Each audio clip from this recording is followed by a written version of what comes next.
Welkom bij de Van Hopeloos naar Hotspot podcast.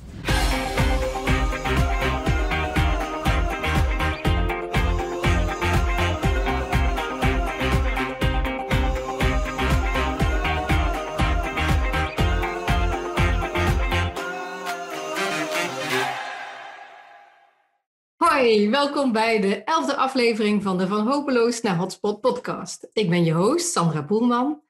En we gaan weer op expeditie om te onderzoeken hoe we stadsharten kunnen laten stralen. Als je in de 21ste eeuw gaat ontwikkelen of herontwikkelen, dan moet dat natuurlijk op een duurzame manier. Mijn gast van vandaag, die ademt circulair ontwikkelen en is daar bijzonder creatief in. Hij past moeiteloos toe bij diverse binnenstedelijke herontwikkelingsprojecten. En ja, dan zul je misschien denken, hoe dan? Daar gaan we vast heel veel over horen in deze podcast. Michael Bol van Bureau Kade, van harte welkom. Dankjewel, Sandra. Leuk om er te zijn. Ja, zeker. Hey Michael, de vorige keer dat we elkaar zagen, was het op de tramkade in Den Bosch. Mm-hmm. Ben je daar nou ook weer? Daar ben ik nou ook, ja. Ik heb een echt achtergrondje in de oude mengfabriek hier in Den Bosch op de tramkade. Dus ja. Ja, leuk. Hey, daar gaan we natuurlijk ook nog wel over horen, over die tramkade, want dat is een van de projecten waar jij aan werkt. Mm-hmm. Maar vertel eens, Michael, wie ben je en wat drijft je? Nou, als eerste, je had het net over moeiteloos. Daar zullen we zo aan het einde van het gesprek wel achterkomen dat niet zo is. Dus het gaat helemaal... En die leiding gaat al helemaal naar de... Daar gaat hij, dus het gaat wel anders worden allemaal. Nee, mijn naam is Michael Bol. Ik ben architect bij Bureau Kade. Eigenlijk een traditioneel architectenbureau. En inmiddels de afgelopen 7 jaar heel erg hard gestudeerd op opgaves rondom circulariteit. Wat betekent dat nou, circulariteit? En ze hebben lang op zoek geweest naar bijna een soort definitie daarvan. Die is niet zo 1, 2, 3 op te noemen overigens. Maar hoe dat wij daar vervolgens als bureau mee aan de slag zouden kunnen. En dat doen we dus inderdaad hier in Den Bosch op de tramkade. Ons eigen plekje, eigen stekje. Op de eerste verdieping. En dat is leuk om te doen. Fijn. En kun je vertellen over de tramkade, van wat is dat eigenlijk voor een plek? Want ja, wij kennen het, maar niet alle luisteraars kennen het. Ja, het is een beetje een van de laatste stukjes binnenstad in Den Bosch die nog rauw is, zou ik zeggen. De oude De Heusfabriek. Voorheen Woudijs Kouda zelfs. Wouda Koudijs, excuses, dan draai ik het zelf om. Een hartstikke mooie rauwe industriële plek hier aan de Zuid-Willemsvaart. Waar we 7 jaar geleden begonnen zijn om te onderzoeken hoe die zou kunnen worden herontwikkeld door middel van de methode placemaking. Om uiteindelijk op zoek te gaan naar de echte waarde hier in de stad op dit soort locaties. En om die te kunnen activeren, kunnen programmeren. En als je het hebt over de echte waarde, waar doe je dan op? Nou, hier op de tramkade is dat gewoon dat rauwe industriële vooral. Dus dit was natuurlijk gewoon een oude veevoederfabriek. En het was eigenlijk gewoon een overlast veroorzakende, stinkende berging, zou ik haast zeggen. Mm-hmm. De afgelopen tientallen jaren. Dus de locatie voor heel veel overlast verzorgd. Ja, en kwam vrij. En daar zijn we vervolgens dankbaar mee aan de slag gegaan. Niet alleen wij overigens, maar ook samen met Social Label en toen de tijd nog de Verkadefabriek hebben we met 3 partijen getracht om van de tramkade hier een hotspot te maken. Ja, precies. En als je daar nu rondloopt, je ruikt nog wel op sommige plekken die veevoeden. Maar het is een hele inspirerende en ook bruisende plek geworden. Kan je vertellen wat de afgelopen jaren, wat jullie daar zo aan hebben gedaan? En de afgelopen jaren is het iets minder bruisend dan bedoeld door corona helaas. Ja, allicht. Ja. Maar... Nee joh, er is hier zo ontzettend veel ontwikkeld op het terrein. Hè. Je ziet wel dat dit soort gebouwen uiteindelijk dus de ruimte kunnen bieden voor bokscholen, dansscholen, koffiebranderijen, kroegen, restaurants. Uiteindelijk ook gewoon een stukje kantoor en bedrijfsverzamelgebouwen zou je het kunnen noemen. Evenemententerrein, van alles en nog wat. En het is echt hartstikke leuk om te zien dat dit soort oud vastgoed daar prima voor geschikt is. Dat is gewoon, dat is best wel inspirerend.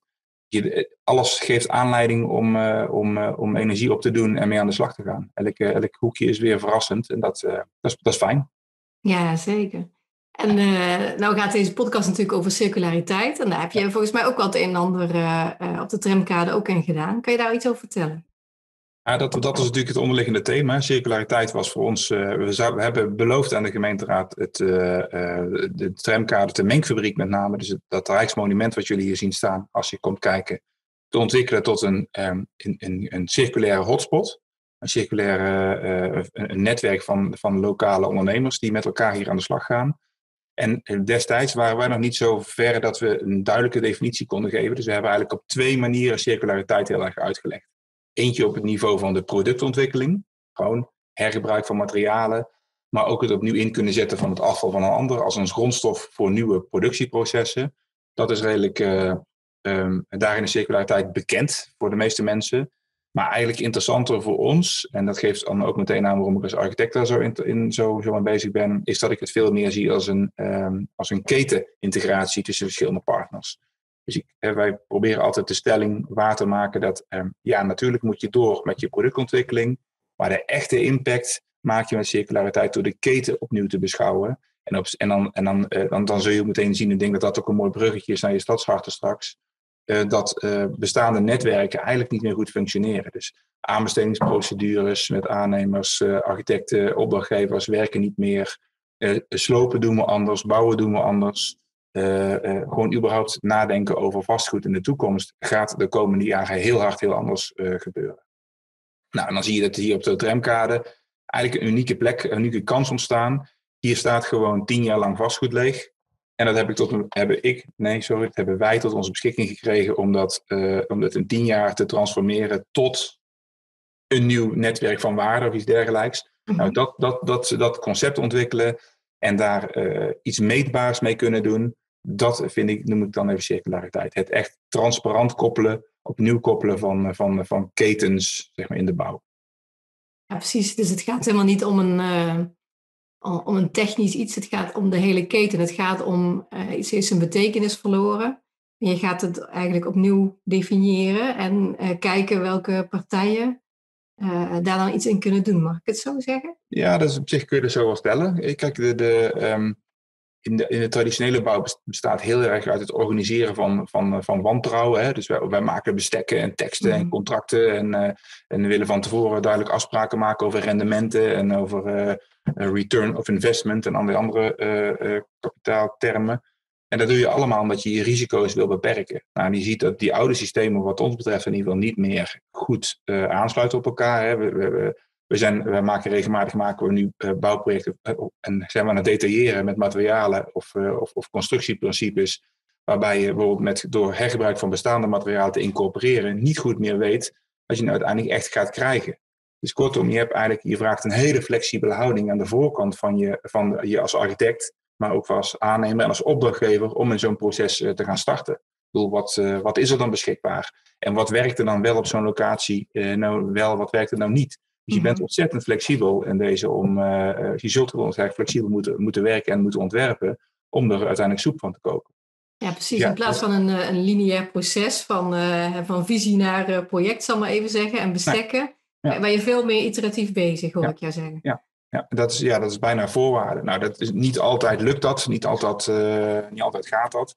Maar als je dat doet, dat is zo interessant, dan voel je ook gewoon dat waarden zich anders gaan ontwikkelen dan dat je dat op traditionele manier zou doen. Je hebt het gewoon niet altijd voor het zeggen. Hè? Gedurende de jaren blijkt het toch net even anders te zijn.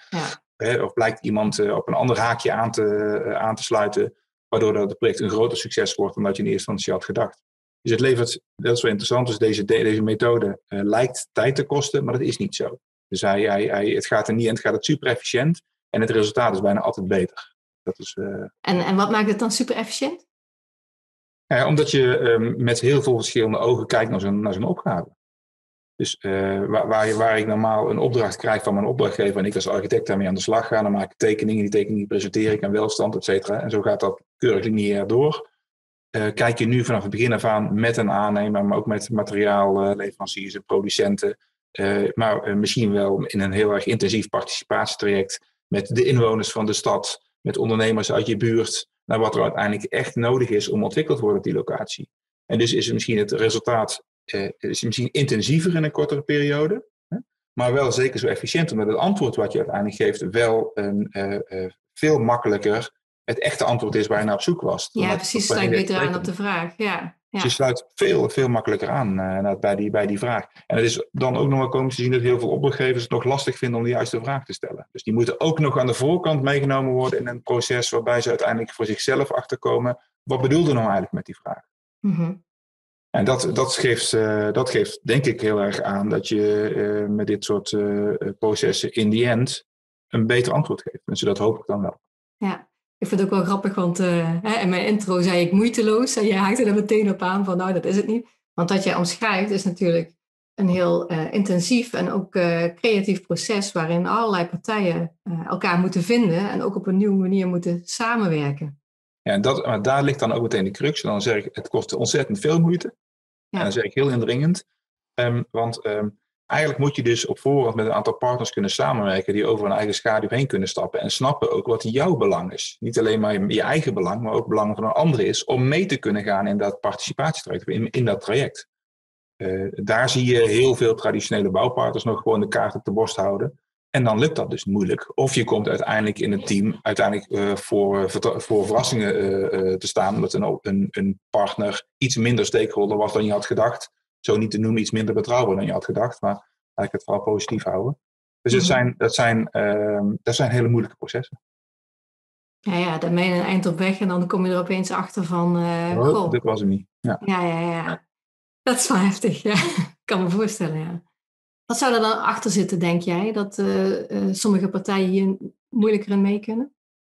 Ja, ik denk dat dat wel alles met vertrouwen te maken heeft, hoor. Dat is misschien een dooddoener, maar dat denk ik wel. Het is dus je hebt in elk bouwproces heb je zo vaak met nieuwe partijen te maken die je allemaal weer opnieuw moet leren kennen. Dus wat je ziet is dat in die end het hele bouwtraject, het hele bouwproces moet zich anders gaan definiëren voordat het een succes is. En dat heb je niet met één projectje opgelost. Je moet gewoon we doen dit nou een jaar of 7, zeg ik al, dus als ik nu zeg, ik ga 100, jij zegt moeiteloos, hè? Dus 100% circulaire opgave. Nou, echt niet, hoor, kan ik je wel verklappen.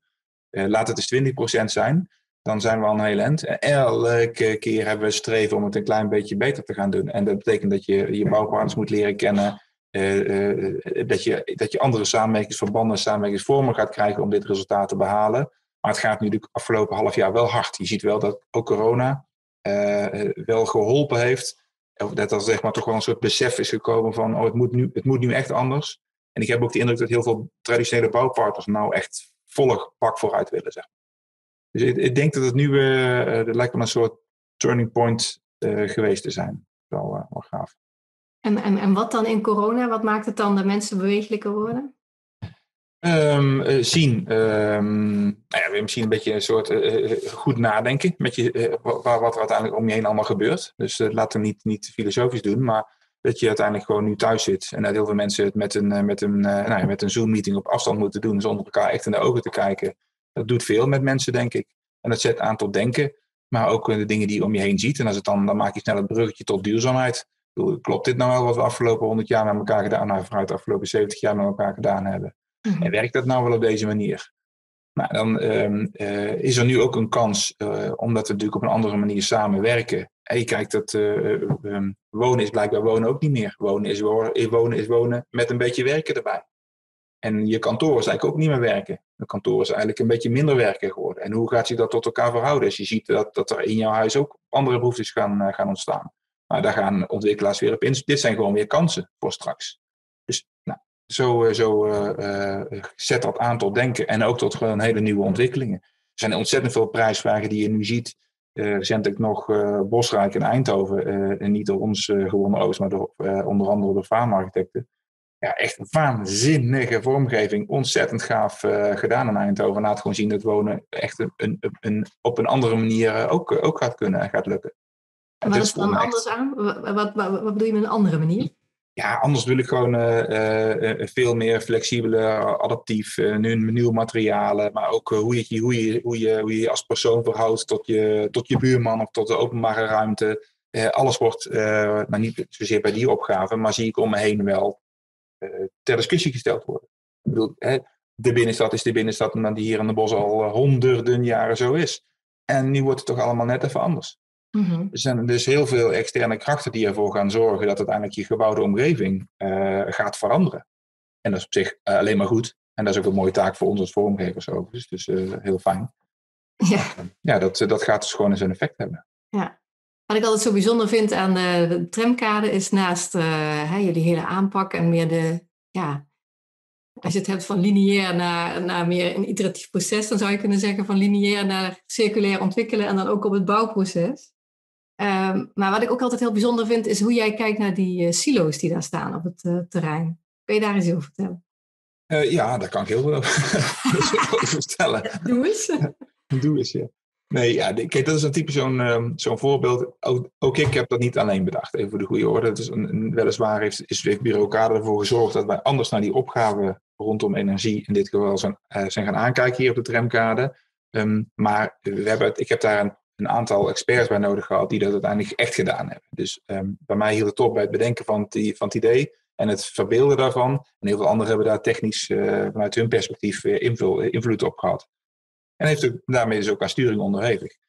Op de tramkade staan, ik weet niet of mensen de locatie kennen, maar en dan moet je straks eens een afbeelding kunnen laten zien. Ik weet niet of dat lukt met een podcast. Jawel, we doen wel, ik kan allemaal linkjes toevoegen. Dus ik zal wel een linkje. Ja, maar volgens mij als je tramkade googelt, dan zie je die silo's. Als je Dan Bosch googelt, krijg je tegenwoordig, laten we daar eens mee beginnen, krijg je tegenwoordig 2 soorten afbeeldingen. Dat is of de Sint-Jan in de sneeuw nu, of die silo's. Dat is ongeveer het nieuwe merk van een mos. Dat is het ding, ja. Dat is het ding geworden. Maar laten ze ook precies zien, in dit geval hebben we de Kings of Colors die van kleur gezien, laat ik precies zien dat die dingen heel erg waardevol zijn. Ze zijn eigenlijk een nieuwe identiteit van de stad geworden, zeker aan de Zuid-Willemsvaart. Het is ook helemaal niet zo moeilijk te bedenken dat als je dan, als ik een bouwhistoricus ga vragen om een analyse te maken van de tramkade, dan komt het monument natuurlijk als een van de elementen die heel waardevol zijn voor de stad. Als ik iemand van 18 of 20 jaar vraag een waardebepaling te doen over Den Bosch, dan komen die silo's en die industriële elementen komen naar. Het is namelijk een heel erg Instagram-waardige kaart geworden in plaats van monumentale waarde. Ja. Nou, dus die silo's die hadden al meteen een soort aantrekkelijkheid zeg maar, voor ons en een belangrijk onderdeel van de identiteit van de tramkade. Ik werd daar spontaan van wakker. Dacht, wat als ik nou eens een PV-paneeltje, een zonnepaneeltje pak en een waterpomp. En ik pomp dieselwater in die silo en ik schilder hem zwart. Wat heb ik dan? Dan heb ik een warmteboiler. En eigenlijk heb ik dus daarmee een accu om warmte op te slaan die ik in de zomer kan laden en in de winter zou kunnen gebruiken. Nou, dan werkt dat met water niet heel erg handig, want water bevriest natuurlijk. Dus je verliest die energie. Nou, dus vind ik uiteindelijk via de waardemakers en in aanraking gekomen met TNO. En tot een oplossing gekomen om met een soort thermochemische reactie zout in te zetten om warmte op te slaan. Eigenlijk heel basisprincipe. Ik mag het zo kort in de bocht niet vertellen van Huub Keizers van TNO. Maar ik moet het ook nog een kunnen vertellen. Ik heb vochtig zout. De zon staat daarop in of de warmte staat daarop in. De restwarmte van de verkadefabriek. Onze restwarmte in de mengfabriek. Het maakt niet uit. En dus krijg ik in een vacuümsysteem waterdamp en droog zout. En dat droge zout kan ik in theorie in een jute zak naar Heerenveen verplaatsen. Daar weer waterdamp erbij doen en dan komt daar warmte vrij. Dus het is eigenlijk een manier om warmte of energie op te slaan, thermochemisch, zonder verlies van energie. En kijk, en toen kwam de discussie al heel snel, want opslagcapaciteit heb ik namelijk op de tramkade heel erg veel. Dus ik kan die silo's in principe gebruiken als opslag om die warmte in op te slaan. Nou, als je daar dan een beetje aan gaat rekenen, dat kan ik niet, maar dat kunnen ze bij TNO onder andere heel goed. Dan zijn ze nu heel erg naastig op zoek naar een oplossing om voor jouw cv-ketel thuis met een zoutbatterijtje warmte op te slaan. Daar hebben ze ook al prototypes voor draaien. Wat wil ik zeggen? Maar dat is binnen die ene kuub en dat moet dan ook nog voor een betaalbare prijs. Nou, en dan kom ik even naar mij als architect en als vormgever van de stad. Volume is volgens mij helemaal geen issue. Ik heb namelijk ontzettend veel volume. Dus ik zeg, ik ben wel bereid om te onderzoeken dat ik met minder rendement, dus een minder compact model, toch gewoon energie kan opslaan en wat dat dan uiteindelijk voor capaciteit oplevert. Nou, toen gingen we even rekenen. Toen bleek het ongeveer zo te zijn dat er 5 kuub zout voor nodig is om, en het is inmiddels alweer teruggebracht naar zo'n 2, om een redelijk geïsoleerde woning het hele jaar door van energie te voorzien. En 5 kuub klinkt als heel veel. Dan denk je, 5 kuub is eigenlijk jouw buitenberging. En 5 kuub is je kruipruimte. En er is eigenlijk heel veel 5 kuub. Dat is een probleem. En als ik dan op de tramkade ga kijken en ik zie dan 21 silo's staan van 200.000 liter. En ik reken dat een beetje door en ik pak uiteindelijk dan zo'n kuub per woning. dan zie je dat ik gewoon een opslagcapaciteit heb van tussen de 500 en 1000 woningen te ontwikkelen aan de zoutbatterij van het tramkade. Nou, en wat is dan het circulaire daaraan? Kijk, als ik die energie dus kan opslaan in die batterij en ik kan uiteindelijk ook weer gecontroleerd eruit laten komen, dan is mijn mengfabriek dus verwarmd. Dat is een gebouw uit 1900. En zijn wij vervolgens gaan rekenen. Als ik dus op een duurzame manier energie kan opwekken en ik kan het op een duurzame manier opslaan, mag ik het dan een klein beetje naar de kieren naar buiten jagen. Mm-hmm. En dat betekent eigenlijk dat ik het Rijksmonument met minder materiaal, zeg maar, comfortabel krijg. En dat is de echte circulaire beweging. Want ik ben daarmee als resultante daarvan minder materiaal aan het toevoegen aan een monument, waarbij de waarde van de plek, ik vind het een heel erg mooi gebouw. Hè? Ik vind het een heel fijn gebouw. Ja. Hier buiten nu -10. En ik vind het hier heel erg comfortabel. En het is echt niet geïsoleerd. En gewoon enkel glas. Hoe kan dat nou? Zeg maar. Ja. Hoe blijft dan eigenlijk die sfeer en die ambiance van zo'n gebouw overeind? Wil ik hier graag zijn? Et cetera, et cetera. Dus die waarde van die plek, gecombineerd met die silo's. En die silo's uiteindelijk super innovatief inzetten. Maakt een heel erg circulair systeem op heel veel verschillende vlakken. Mensen willen hier graag zijn. Mensen willen drinken hier graag een biertje. Ik kan mijn energie opslaan. Ik heb minder materiaal nodig. Nou, de impact daarvan, van het totaal, dat is een resultaat van het project waar jij over begint. De mengfabriek geeft energie. En dat is wat ik dan de afgelopen jaren hier gedaan heb. Als voorbeeld, hè? Ja, als voorbeeld even. Maar dit is dus waar ik op doelde, een woordje moeiteloos. Jij denkt op die manier. En dat vind ik zo bijzonder. Dat jij gewoon kijkt naar die omgeving. Dat je zegt van ja, het gaat niet alleen maar om energie opwekken. Maar je moet het ook opslaan. Nou, naar de toekomst toe moeten we dat veel meer bij waar het gebruikt wordt ook doen. Nou, jij had daar toevallig die silo's. En dat je daar dan met partners mee naar gaat kijken. Van goh ja, dit is het idee. Maar zou dit wat kunnen zijn? En dat het dus blijkt dat je met die silo's 500 tot 1000 woningen van energie kunt voorzien. En dat betekent dat het monument wat daar staat, dat Rijksmonument, dat je dat niet hoeft stuk te restaureren naar alle R-waardes van waar we tegenwoordig mee moeten werken, maar dat je het gewoon in zijn waarde kunt laten. Ja. Het is al een prettige plek. Het zou alleen maar zijn vanwege voorschriften die we onszelf opleggen. Hè, dat het een stuk gerestaureerd zou moeten worden en dat je dat, daarin zie ik dus ook meteen wat jij bedoelt met een circulair systeem. Het gaat niet alleen maar om een stuk techniek, maar het is een manier van denken eigenlijk. En kijk, dus een RC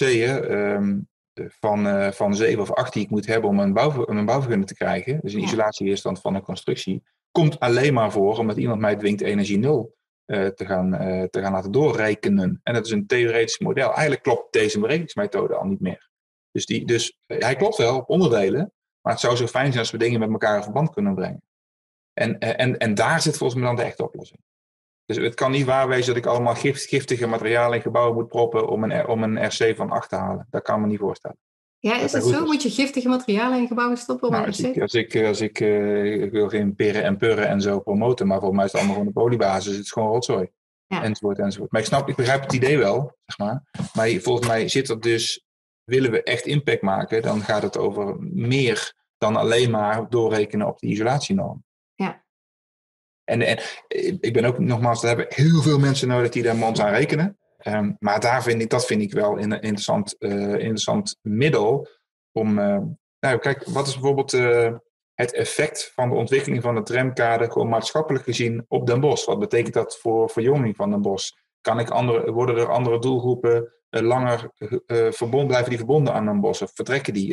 Dus zeg maar de maatschappelijke waardes die voortkomen uit circulair denken zijn ook vaak heel erg groot. Zijn enorm.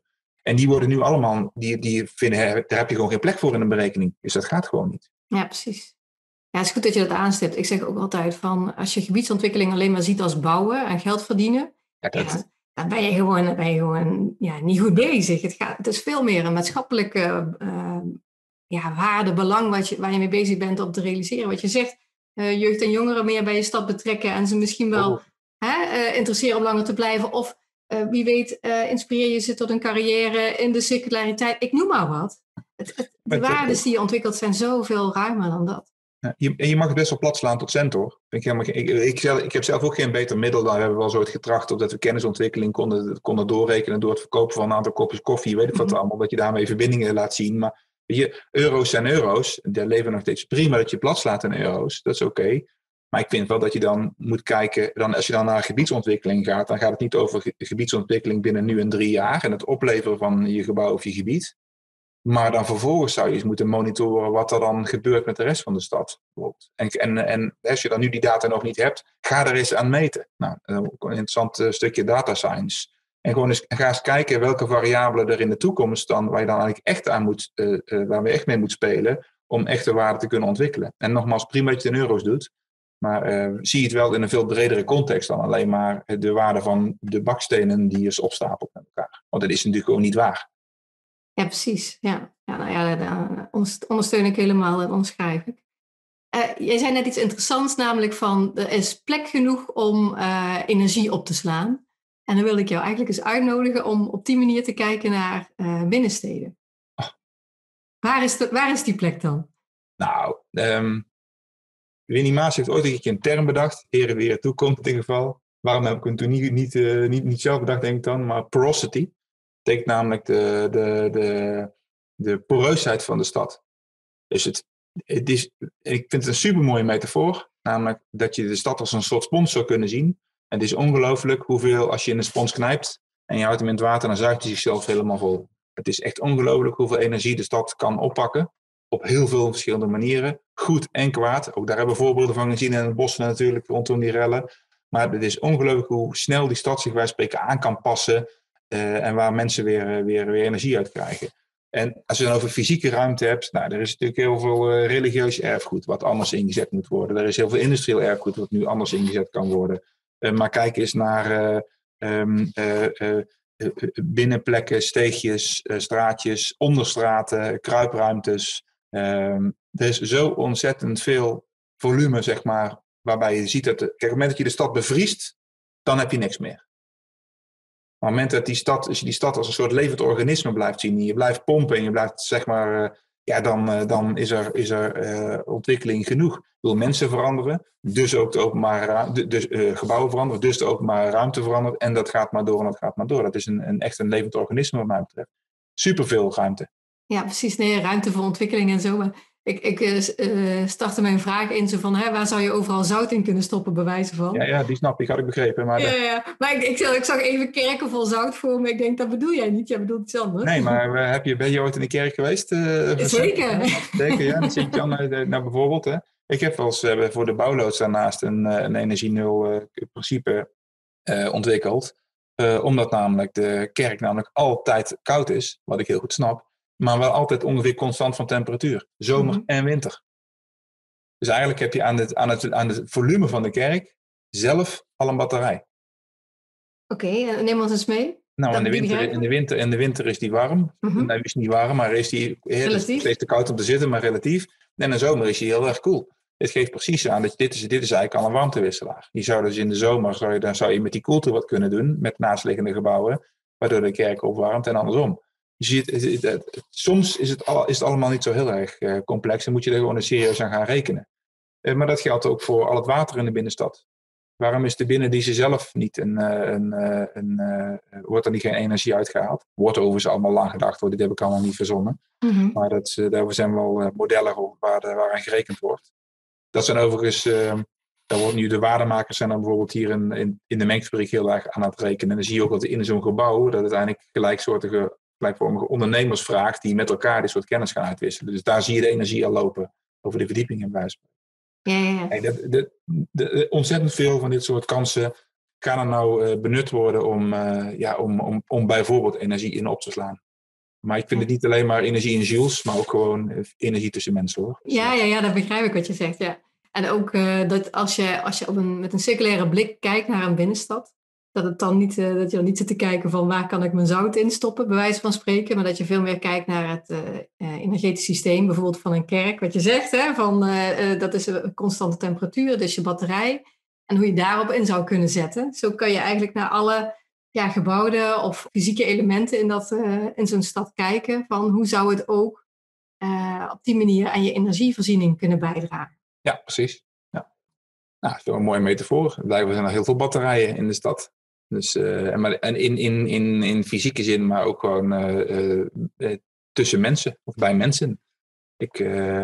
Er zijn volgens mij, als je nu gaat kijken, afgelopen... Ik weet niet of je een beetje dat... We hebben een klein initiatief genomen samen met de Kings of Colors en Spark om van de panelen die de ondernemers voor een winkel geschroefd hebben tegen die rellen. Mm-hmm. Die zijn uiteindelijk door een aantal graffiti artists zijn die uiteindelijk beschilderd, zeg maar. En dat zijn natuurlijk hartstikke mooie kunstwerken geworden. Zeg het, ja. Nou, samen met Spark hebben we gewoon een wiki-tafel ontworpen die uiteindelijk eigenlijk als een product, die weer een hele mooi product aan het worden is. Dus je ziet uiteindelijk dat je vanaf de rellen, heel negatief, dichtgetimmerde platen, dat worden uiteindelijk kunstwerken in de stad en worden blijvende kunstwerken door daar uiteindelijk weer tafels van te laten frezen bij Spark Lab. Nou, dit vind ik nou typisch zo'n voorbeeld van omdenken en natuurlijk ook gewoon de wens om te voorkomen dat die houten platen weer op de vuilnisbelt terechtkwamen. Die hebben dan een kort leventje gehad. Zie je dat het uiteindelijk gewoon serieuze waarde kunt ontwikkelen. En die waardes, dat is die saamhorigheid waar we spreken vast kunnen zetten in zo'n tafel. Nou, dit heeft niks te maken met fysieke joules en watts, maar heeft wel heel veel energie en ook weer kansen creëren voor ondernemers die daar weer mee aan de slag gegaan zijn.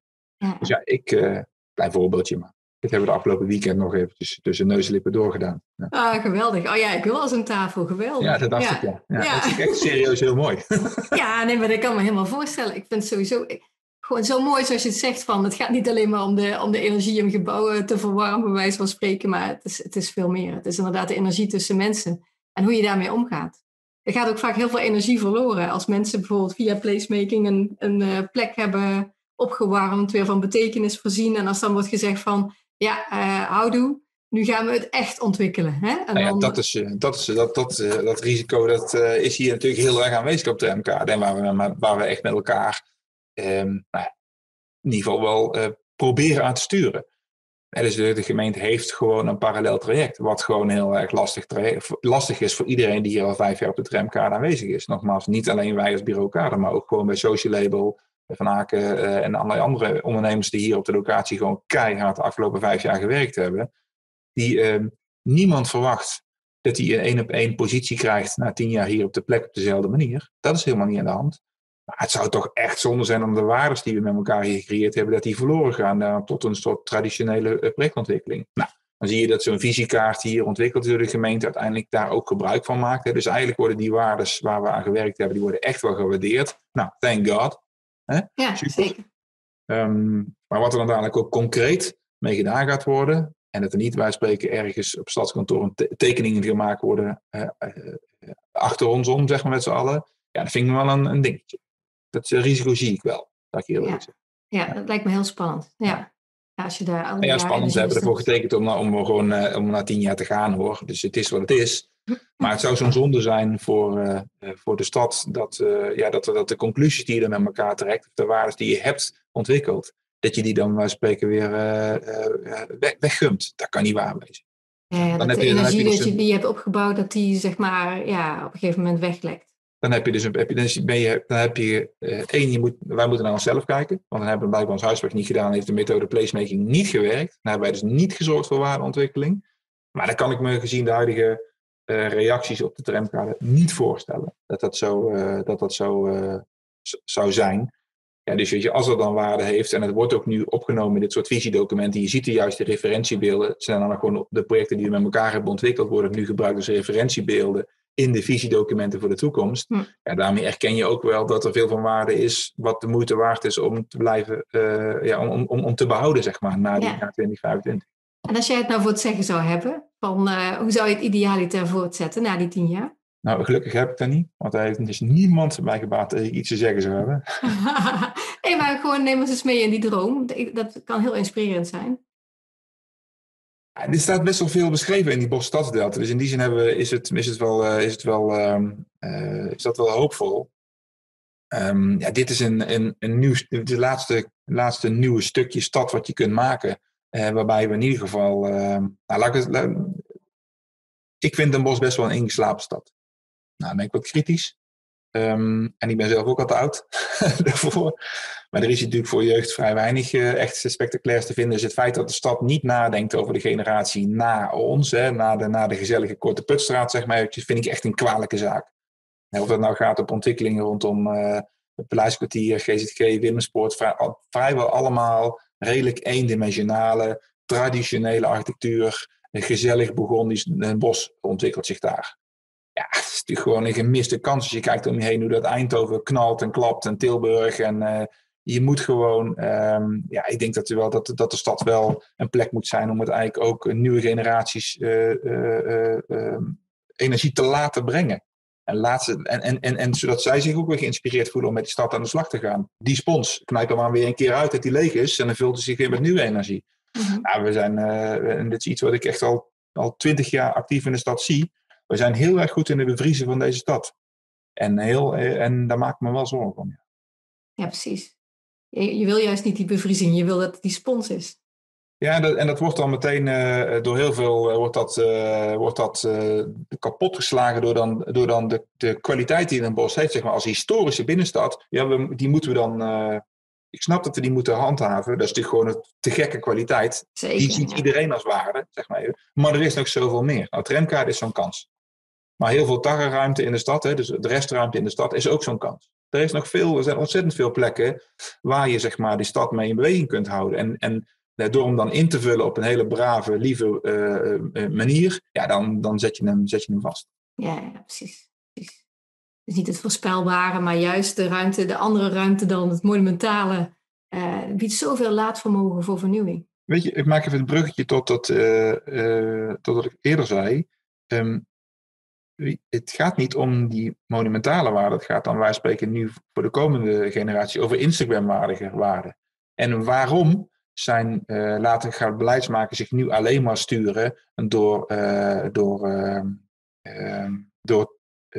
vanuit die monumentale kant te kijken naar de stad. En die dynamische kant van de stad, die vind ik nu in een bos niet heel erg de boventoon voert. Maar die brengt ontzettend veel. Het kan ook zo goed samengaan. Ik bedoel, ik zie de contradictie er niet in.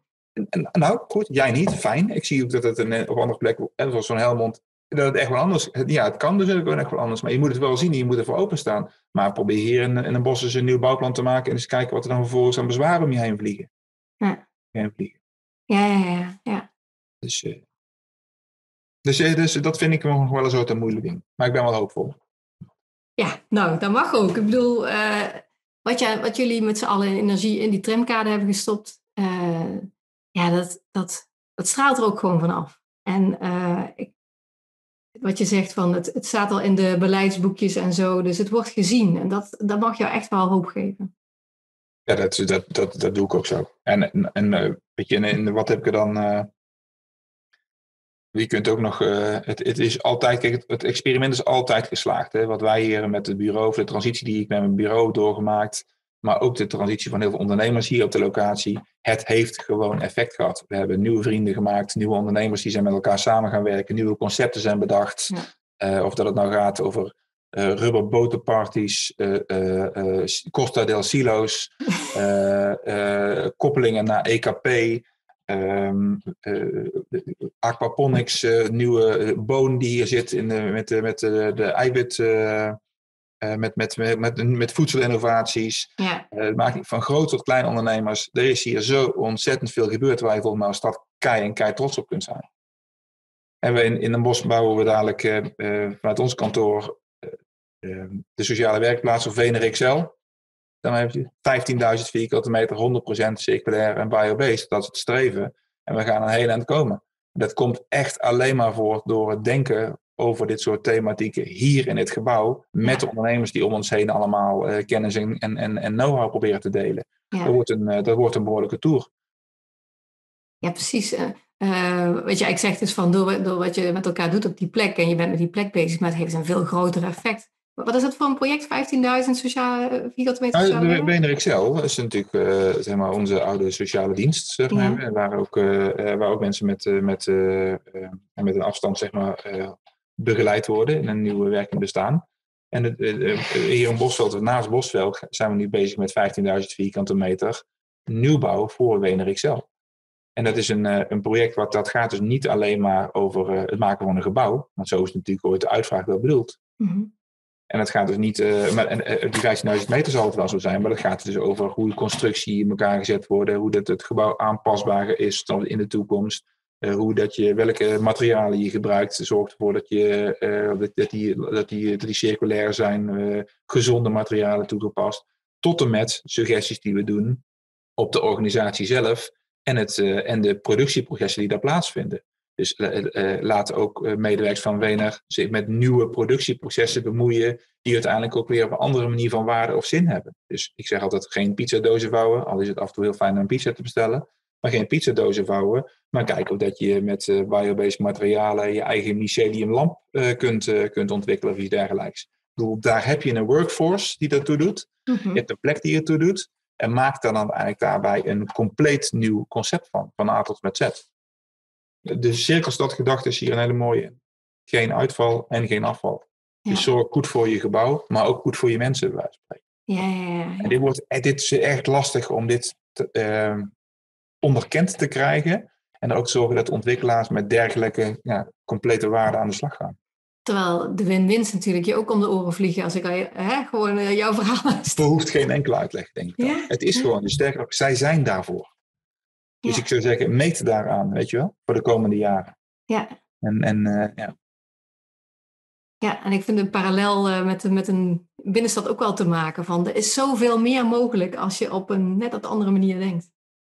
Ja, er is ontzettend veel mogelijk. En er is ook ontzettend veel, maar dan moet je ook eerlijk in zijn, er is ook ontzettend veel je afscheid van moet nemen. Ja. Dus het is, dat is dan die spons, hè. Knijp hem maar eens goed uit en dat zie je nu gebeuren. En dat betekent dat de stad zich op moet gaan laden. En dat kan geleidelijk, hè. Dat hoeft niet morgen en niet iedereen kun je er even makkelijk in meenemen. Maar, of moet zich daarin laten begeleiden, maar die kansen zijn er gewoon. Het stopt echt niet. Ja, precies. En heb je dan een gouden tip van hoe dit voor binnensteden, van hoe dat ze zich daar, hoe ze daar op die manier naar kunnen kijken, wat ze daarvoor moeten doen? Gouden tip. Dat zou fijn zijn, hè? Vanuit circulariteit een gouden tip voor binnensteden. Ik denk dat als je circulariteit... ik heb geen gouden tip, maar het is wel een manier van denken. Dus kijk, zodat je veel meer een soort circulair denkproces kunt loslaten hierop, om tot conceptontwikkeling te komen. Maar het zijn 100 lagen en 100 conceptjes en 100 zaken. Maar het feit dat je dingen met elkaar in verband blijft brengen, en ik denk dat dat misschien ook wel een mooie taak is voor de overheid, dat te zien. Hè, daar heb je beleidsmakers voor. Dat je je niet populistisch laat leiden op één facet. Alleen maar de energieweerstand van een gebouw, om tot tot energie-nul te komen. Maar dat je uiteindelijk aan de breedste zinnen van het woord doorgerekend krijgt, of de effecten daarvan zou kunnen laten zien. Ja, dat lijkt me dan de tip. Ja, precies. Daar maak ik me heel wazig en heel breed. Maar... Nee, maar ik vat hem. En ik denk dat veel luisteraars ook gewoon professionals zijn in de ruimtelijke ontwikkeling, economische ontwikkeling. Dus die vatten wat jij bedoelt. Ja. Ben jij bezig met nieuwe ontwikkelingen? En kun je ons daar iets over verklappen? Ja, ik ben bezig met heel veel nieuwe ontwikkelingen. Maar kijk, voor mij is het steeds meer een soort manier van denken geworden. Dus eigenlijk bijna alle opgaves, alle grootstedelijke opgaves, groter, die probeer ik in het licht verder te ontwikkelen. Dus of het nou gaat over Wener XL, wat natuurlijk een serieus project is, over Bosveld. We gaan Bosveld nu herontwikkelen. Of dat we nou daar nadenken over Van der Valk. Dat maakt er niet uit. Nu in Eindhoven zijn we bezig met het laatste stukje Strijp S. Voor de nieuwbouw, waar we de nieuwblok gaan ontwikkelen.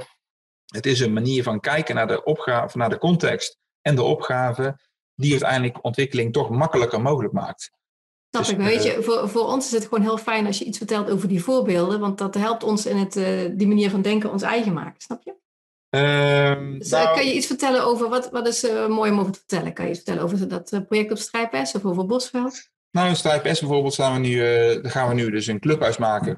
Een van de laatste ketelhuisjes die daar staan op de kop van Strijp S. Die gaan we nu voor de komende 5 jaar ontwikkelen tot een soort clubhuis. Dat is niet zozeer dus een project waar je straks kunt wonen, wat ik daar nu over vertel. Maar omdat wat ik wil erkennen, dat alles wat we rondom circulariteit roepen nu, dat we eigenlijk nog dingen niet goed met elkaar in verband hebben kunnen brengen. Dus alhoewel we voelen met elkaar dat het anders is, heeft iedereen zijn eigen circulaire oplossingen. Er zijn heel veel circulaire producten, processen. En iedereen denkt het wiel hebben uitgevonden en gaat ermee roepen. De circulair is een slappe term geworden, als je niet oplet. Maar door een clubhuis te gaan bouwen op die plek waar veel stedelijke ontwikkeling nu plaatsvindt, natuurlijk Strijp-S, kun je met alle professionals en bouwpartners in een soort clubhuissituatie dit soort nieuwe normen en waarden met elkaar bespreken. Dus maak eens een living lab. In dit geval gebeurt dat dus in Eindhoven.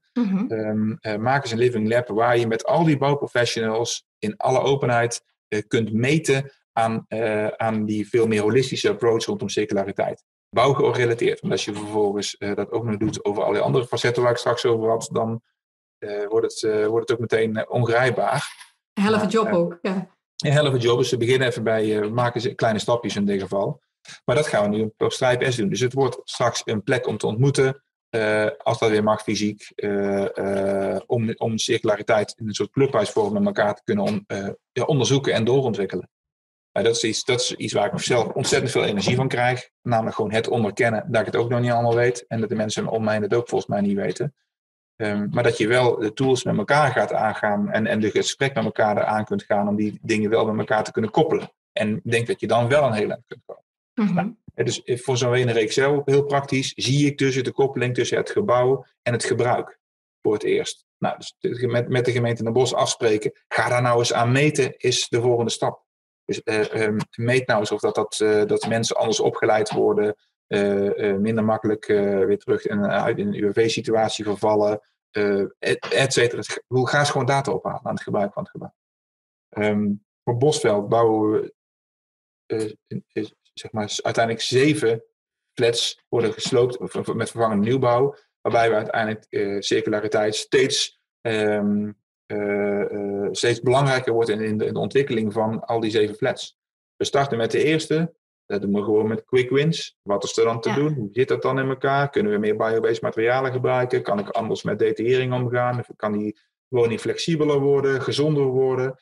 Kunnen we daaraan meten? Moeten alle schakelaartjes allemaal bedraad zijn in deze wereld? Enzovoort. Allemaal hele kleine vragen. En gedurende het bouwen van die 7 flats, dan zijn we misschien wel 10 jaar verder of 8 jaar, ik heb geen idee. Gaan we dat steeds verder proberen uit te bouwen. Nou, dus de laatste is 100%. Het laatste is pas 100% over 8 jaar. Ja, precies. Ja, maar dat je gewoon de ontwikkeling in die 7 flats dan gaat zien. Ja. Geweldig, ja. Maar wel met een bepaalde beeldkwaliteit en dat je dat gewoon dat je goed voor elkaar kunt. Nou, daar heb je ontzettend veel expertise bij nodig. Dus het feit dat we zijn begonnen met een bouwvergunning en een sloopvergunning, resulteert nu in een slooppartner die anders kijkt naar de sloop van de flat. Namelijk de flat ziet als een grondstoffenbron. En ons vervolgens in de mail weer terugvraagt. Ja, als we gaan slopen, dan komen deze trappen uit. Kunnen we die nu nog gebruiken in een nieuwbouw? En dus moet ik mijn ontwerp weer aanpassen. Ja, dit soort oefeningen die gaan we gewoon heel erg hard live doen de aankomende jaren. Oh, wauw, wat leuk zeg. Ja, ik heb altijd dat is best wel een moeilijke vraag, maar mensen die gaan er wel op los. Wat viel er enorm tegen en ga je nooit meer zo doen? Heb je daar een voorbeeld van? Dit hier op de mengfabriek viel ontzettend tegen. Daarom zeg ik al, dat is echt niet gemakkelijk en ga ik nooit meer zo doen. Oké. Want wij zijn begonnen met een systeem, om een systeem te bedenken, een huurdersysteem te bedenken, waarbij je mensen zeg maar, met elkaar in contact brengt om het afval van de een uiteindelijk ook weer de grondstof voor de ander te laten zijn. En hebben daarvoor in het gebouw, wat natuurlijk eigenlijk gewoon, als je ziet een berging is, wat een heel flexibel gebouw is. Nogmaals, het begaande grond is het barkade, het is een koffiebranderij, het is sportschool, dansschool, het is ook gewoon kantoor, het is van alles, zeg maar. Je ziet dus ook hoe flexibel vastgoed kan zijn. Hè? Zeker, ja. En dat dus ook heel belangrijk is, denk ik, in de ontwikkeling in de toekomst, om er zo naar te kijken en niet starten gaan bouwen en ontwikkelen. Maar die huurders die zijn allemaal opportun en willen heel graag huren in de mengfabriek. En je hoopte dat dat gebeurde op basis van het concept. En een aantal die snappen dat. En die snappen dan als die ondernemers zich tot elkaar verhouden op een belangeloze manier, dat je uiteindelijk van 1 en 1 3 kunt maken. Dus je ziet dat met de Alba Concepts hier en de waardemakers. Een aantal die zijn met elkaar bezig om van dat concept zelf ook beter te worden en daarmee een beter ondernemer of een andere ondernemer te worden. Er zijn er ook heel veel in het gebouw die uiteindelijk gewoon vierkante meters huren.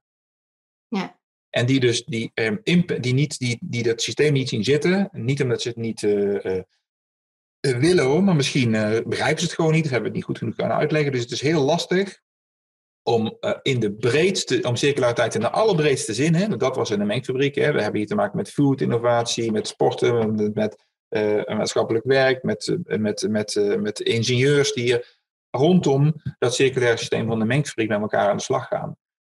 Dat is veel te breed, dat krijg ik gewoon niet gemanaged. Ja. En daar valt, eigenlijk je had gehoopt dat veel makkelijker, je ziet wel dat ondernemers zich tot elkaar gaan verhouden, maar dat worden vaak toch weer eilandjes. Dus het zou veel fijner zijn geweest als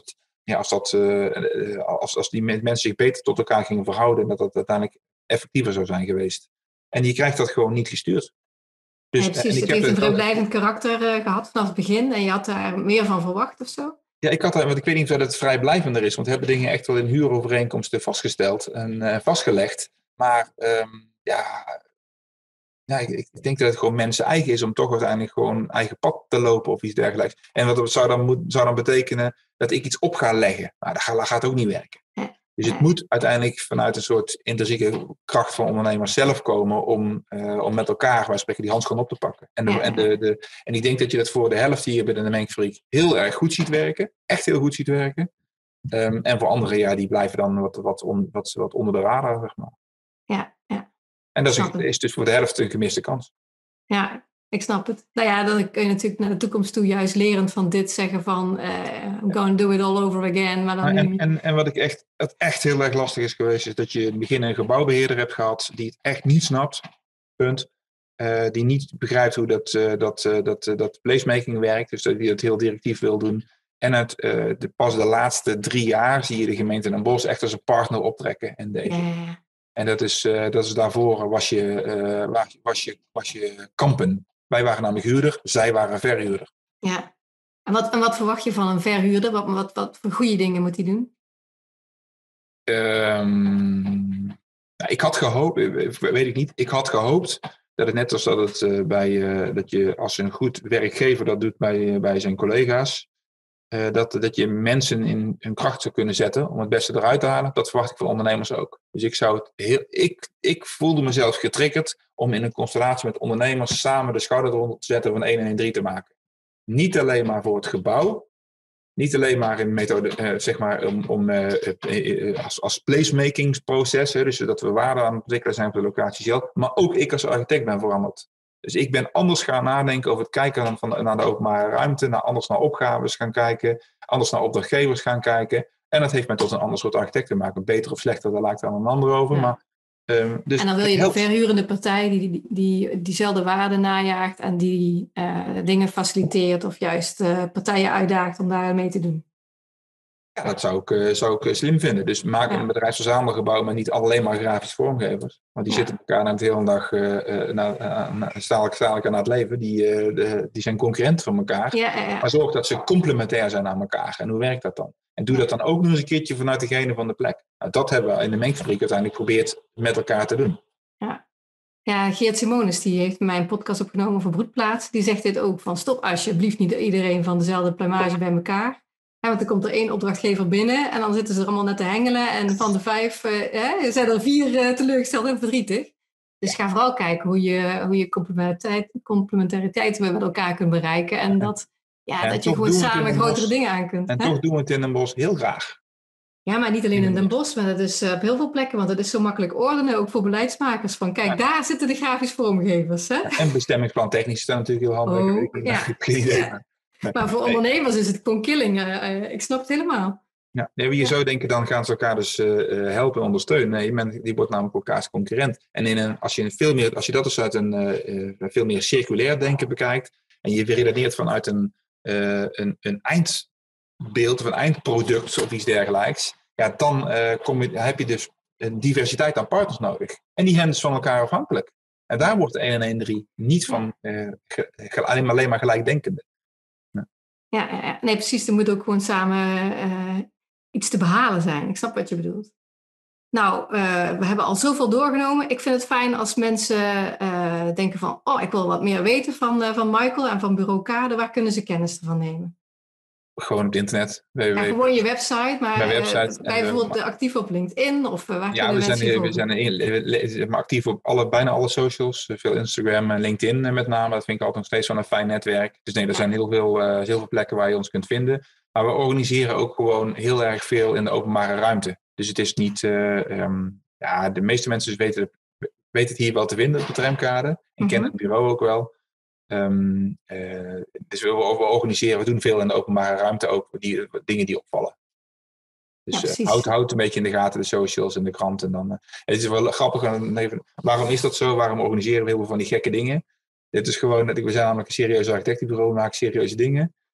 Maar weet je, soms ook gewoon een beetje buiten de kadertjes kleuren en gewoon even lollen met elkaar is heel erg belangrijk. Superbelangrijk, ja. Dat is echt heel belangrijk. Dus en daarvan krijg je ook gewoon heel erg veel goede energie. Dus dit soort grapperijen verzinnen wij om die reden. Ook. Ik kan het alleen maar onderschrijven. Ja.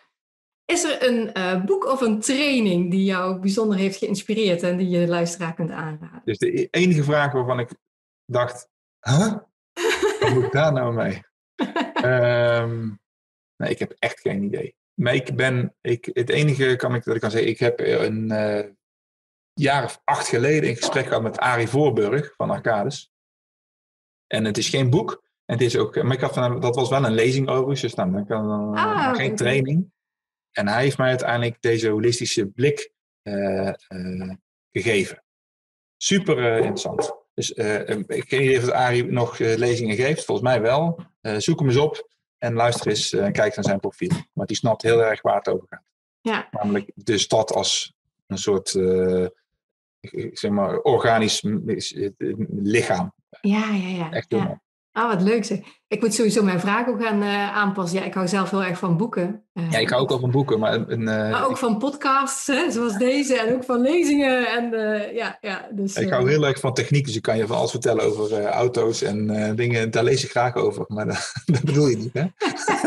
Ja, wel. Als jij dat inspireert. Ik wil dat weten. Nee. Ja. Ik kan me dat juist wel voorstellen. Ja, ik heb ook zo van die hobby's die je misschien bij mij verwacht. En waar ik heel veel van leer. Ja. Nee, dit was even mijn tip. Kijk eens even naar Arie Voorburg. Helemaal goed. En ik ben al bij mijn laatste vraag. Welke plek vind jij bijzonder inspirerend en waarom? Welke plek? Ja, ik ben een watersporter. Mm-hmm. Dat was wel even geleden. Maar gewoon midden op het Grevelingenmeer. En daar is niks. Namelijk gewoon stil en de wind en mijn vrouw en klaar. Lekker zeilen en rommelen. Dat is het. Heerlijk. En dit inspireert die. Ja, eigenlijk, mijn partner zit natuurlijk in dezelfde... we spelen hetzelfde spelletje, zeg maar, samen in de samenwerking.